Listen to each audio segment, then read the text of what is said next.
Nouveau ministre de la Sécurité publique, non à la corruption et au corporatisme.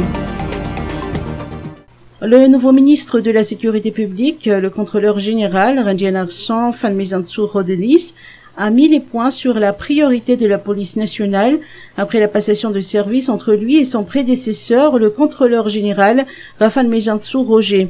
Le ministre n'est pas allé sur 4 chemins et a souligné qu'il dit non au corporatisme de la sécurité publique. Tous les éléments impliqués dans des affaires criminelles seront bannis. Le principe de tolérance zéro est appliqué, a-t-il indiqué. Notons qu'une stratégie plus efficace et efficiente sera mise en œuvre pour renforcer la lutte contre le kidnapping. Le ministre a déclaré qu'il faudrait redorer le blason de la police nationale.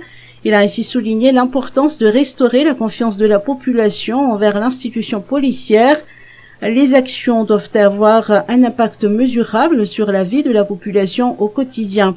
Il estime l'importance de la déontologie et de l'éthique. La police de proximité sera renforcée pour une visibilité de la police et de ses actions. Le ministre a souligné le renforcement de la lutte contre la corruption, surtout dans le cadre du concours de recrutement des élèves policiers, dont le traitement sera accéléré. La prévention sera priorisée par rapport à la répression. Les descentes sur terrain seront renforcées. Le contrôleur général, Ranjanarson Fanmezantsu Rodelis, n'a pas manqué de remercier le président de la République, André Azuel, et le premier ministre Tsai Christian de lui avoir accordé leur confiance pour être en tête de la sécurité publique. Ministre Voir Kutvel Manantsu, améliorer l'accès à l'eau potable. Améliorer l'accès à l'eau potable tant dans les grandes villes qu'en milieu rural, tel est le défi que se lance Voir Kutvel Manantsu, ministre de l'eau, de l'assainissement et de l'hygiène. Elle a indiqué hier dans son discours au cours de la cérémonie de passation. Elle dévoilera sa stratégie prochainement. Voir Kutvel Manantsu n'avance pas à tâtons puisqu'elle connaît ce domaine dans lequel elle baigne depuis une dizaine d'années. Nombreux sont ceux qui n'ont pas accès à l'eau potable dans le sud du pays. Née à Tolagnar et ayant vécu dans cette partie sud du pays, elle sait ce qu'endurent ceux qui doivent parcourir des kilomètres pour chercher de l'eau et ressent ô combien important est l'accès à l'eau potable. En matière d'adduction d'eau, l'ensemble du pays constitue une priorité selon ses dires. Les actions ne se limiteront pas aux grandes villes mais concerneront aussi les communes et districts en milieu rural. Un état des lieux sera réalisé. Il importe de travailler ensemble, a-t-elle indiqué dans son allocution devant le personnel du ministère. Elle a noté par ailleurs que les partenaires étaient là et continueraient à être là. Ensemble, nous réussirons à augmenter l'accès à l'eau potable sans léser l'assainissement tout en mettant en exergue l'hygiène. Christian Ramarla, son prédécesseur, occupe désormais le poste de ministre de l'énergie et des hydrocarbures. France-Madagascar. La coopération entre les deux Sénats au beau fixe. La visite en terre malgache du sénateur Jean-Yves Lecomte a été une occasion de marquer la bonne entente entre les Sénats de Madagascar et de la France. En effet, ce sénateur français représentant les Français établis hors de France a effectué une visite de courtoisie au président du Sénat qui a été représenté par Koul Roger, vice-président du Sénat représentant la province de Toliara. Moi je suis sénateur des Français étrangers, donc c'est l'objet de mon déplacement, c'est de rencontrer la communauté française, de faire un point sur la situation à Madagascar, l'ambiance, et puis la situation de la communauté française. Et c'est important pour moi dans ce cadre-là de rencontrer mes collègues sénateurs. Et bien entendu, compte tenu, j'allais dire, de certaines similitudes politiques entre les deux pays, compte tenu de l'actualité, changement constitutionnel, rapport entre nos deux Sénats et nos deux présidents de la République, on a évoqué un peu ces questions. Durant l'entretien qui a duré 1 heure, le sénateur représentant les Français établis hors de France a soulevé le problème similaire au cas malgache sur l'intention de l'exécutif de supprimer le Sénat. Mais dans la pratique, l'exécutif des deux pays se trouve dans une situation similaire en se référant à la Constitution. De son côté, le vice-président Koul Roger a rappelé le rôle primordial du Sénat qui est de veiller sur les collectivités décentralisées. Les deux parties qui avaient d'ailleurs partagé leurs expériences en matière de développement économique et social. Dépression tropicale, Mobilisation de l'équipe humanitaire du pays. La dépression tropicale avait engendré des pluies incessantes dans les parties nord-est et nord-ouest du pays entre le 19 et le 23 janvier 2020 et causant des inondations majeures dans 7 régions du pays. Le dernier bilan officiel a mentionné 32 morts, 16 000 personnes déplacées dans les sites d'hébergement, 116 000 personnes affectées, ainsi que des dégâts sur les infrastructures telles que les maisons, les routes et les ponts. Des milliers d'hectares de rizières sont également inondés. L'équipe humanitaire du pays, HCT, qui regroupe des agences du système des Nations Unies, les mouvements de la Croix-Rouge, les ONG internationales et les donateurs, présente ses condoléances à toutes les familles des victimes de ces inondations et souhaite un rétablissement rapide de leur situation. Le HCT a appuyé le Bureau national de gestion des risques et catastrophes, BNGRC, depuis l'annonce de cette dépression tropicale. En réponse à la déclaration d'une situation de sinistre national par le gouvernement malagasy, le HCT a mobilisé ses stocks d'urgence prépositionnés aussi bien dans les districts affectés qu'ailleurs. À ce jour, en collaboration avec les différents ministères sectoriels et sous la coordination du BNGRC, les membres du HCT ont pu entreprendre les actions immédiates, notamment la mise à disposition des kits de médicaments d'urgence au niveau des structures sanitaires pour la prise en charge des maladies, diarrhée, dermatose, paludisme, conjonctivite et infections respiratoires aiguës, des kits de santé de reproduction et 1000 kits de dignité pour les femmes enceintes et en âge de procréer gratuitement.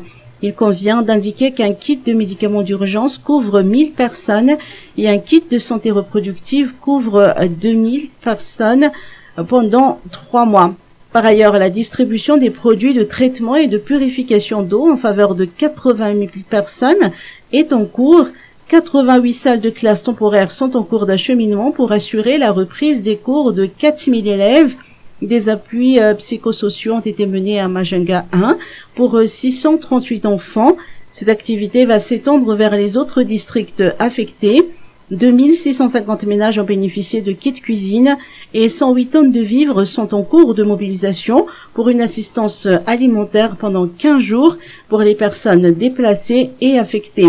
Par ailleurs, le système des Nations Unies, en particulier, a mobilisé ses fonds d'appui logistique pour assurer l'acheminement des intrants humanitaires dans les zones enclavées.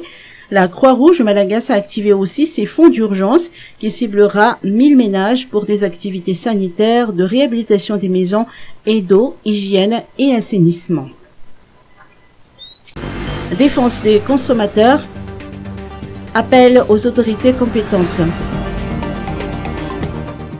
Les prix à la consommation ne cessent d'augmenter, une des raisons pour lesquelles les Malgaches n'ont plus les moyens de consommer des produits de première nécessité de qualité. Les prix des biens et des services à Madagascar augmentent progressivement, tandis que la qualité régresse. De ce fait, la population consomme des produits périmés qui existent sur les marchés locaux.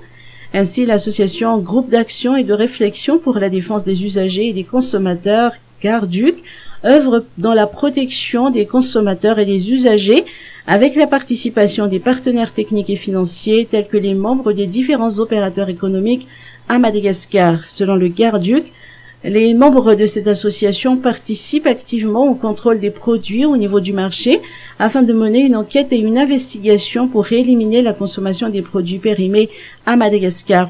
En étant défenseurs des consommateurs, nous avons constaté lors des activités en 2019 que 60 à 70% des produits dans les marchés locaux sont périmés. Ce sont tous ou presque tous des produits d'importation sans étiquette ou hors normes qui s'écoulent sur le marché entraînant des problèmes sanitaires et non-respect des droits des consommateurs. Nos actions se basent sur les doléances des consommateurs et se limitent à l'interpellation des diverses autorités étatiques. Selon les explications de Henri Lenour Koutorzaf, président de l'association GARDUC. Ainsi, l'association envisage de multiplier les activités et les actions pour des meilleurs résultats pour cette année 2020. Journée mondiale des zones humides. Célébration aujourd'hui à Madagascar. 40% des espèces faunistiques se reproduisent dans les zones humides et les espèces floristiques dépendent fortement de l'eau Il s'agit non seulement des habitats faunistiques, mais également des lieux de reproduction. Ainsi, il est important de conserver ces zones car elles conservent les faunes et flores, zones humides et biodiversité. Tel est le thème de la célébration de la Journée mondiale des zones humides pour cette année 2020.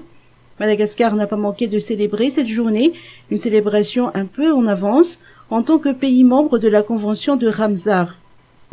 Le ministère porte très fortement cette thématique des zones humides puisque les temps nous montrent que ce sont des territoires qui sont absolument à conserver. Et nous sommes ici dans un bijou, je dirais presque un paradis, d'avoir une zone humide en plein centre-ville, en pleine capitale. Et je crois que la gestionnaire des lieux l'avait dit tout à l'heure, c'est le plus petit site Ramsar au monde.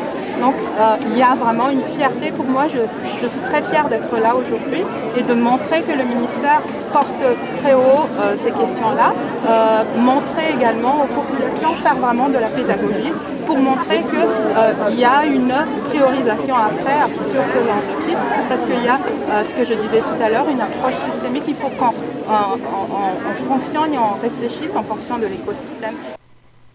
Notons que la journée mondiale est célébrée tous les 2 février. Le ministre de l'Environnement et du Développement durable, Baumiavtsi Vainalarar-Nijin, a réitéré que ce sont des territoires à conserver pour préserver l'environnement. Notons que la célébration s'est déroulée dans la zone humide en plein centre-ville et en plein capitale, au parc Tsarasoch, le plus petit site Ramsar au monde, avec une superficie de 10,40 hectares. Madagascar dispose actuellement de 20 sites inscrits sur la liste des zones humides d'importance internationale, appelés sites Ramsar.